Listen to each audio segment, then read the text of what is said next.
வணக்கம். நம்ம வீட்டில் இன்றைக்கி வந்து மார்னிங் பிரேக்ஃபாஸ்ட் வந்து மசாலா சுண்டல். இந்த சுண்டல் வந்து நைட்டே நல்லா கழுவிட்டு ஊற வச்சு தனியாக எடுத்து வச்சுட்டு தாளிப்புக்கு எண்ணெய் விட்டு வெங்காயம், இஞ்சி, பூண்டு போட்டு குறன்னு ஊற்றி வச்சு இந்த மெத்தடில் ஒரு தடவை ட்ரை பண்ணி பாருங்கள். ஒரு தக்காளியும் நம்ம ஊற்றி எடுத்து வச்சுருக்கோம். தக்காளி விழுது விட்டுறோம் பாருங்கள்.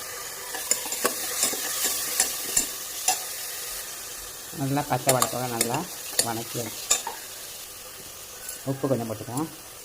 மஞ்சத்தூள், இந்த மசாலா தான் மெயின். ஜீரகத்தூள், மிளகுத்தூள், குழம்புத்தூள், சிக்கன் மசாலா, கரம் மசாலா இதெல்லாம் மிக்ஸ் பண்ண போகிறேன். மிக்ஸ் பண்ணிக்கலாம்.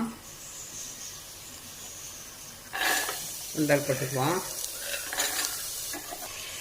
சுண்டல் முழுகிற அளவுக்கு தண்ணி விட்டாச்சு. 10 விசில். சுண்டல் ரெடி ஆயிடுச்சு. ஆனியன் தூவி சாட் மசாலா கொஞ்சம் போட்டுக்குவோம். லெமன் லைட்டாக விட்டாச்சு. கார்ன் பொரிச்சு வச்சுருக்கேன், அதுவும் போட்டாச்சு. சாப்பிட்லாம் வாங்க. வீடியோ பிடிச்சிருந்தா லைக் பண்ணுங்கள், ஷேர் பண்ணுங்கள், கமெண்ட் பண்ணுங்கள், சப்போர்ட் பண்ணுங்கள். நெக்ஸ்ட் வீடியோவில் பார்ப்போம். பாய்.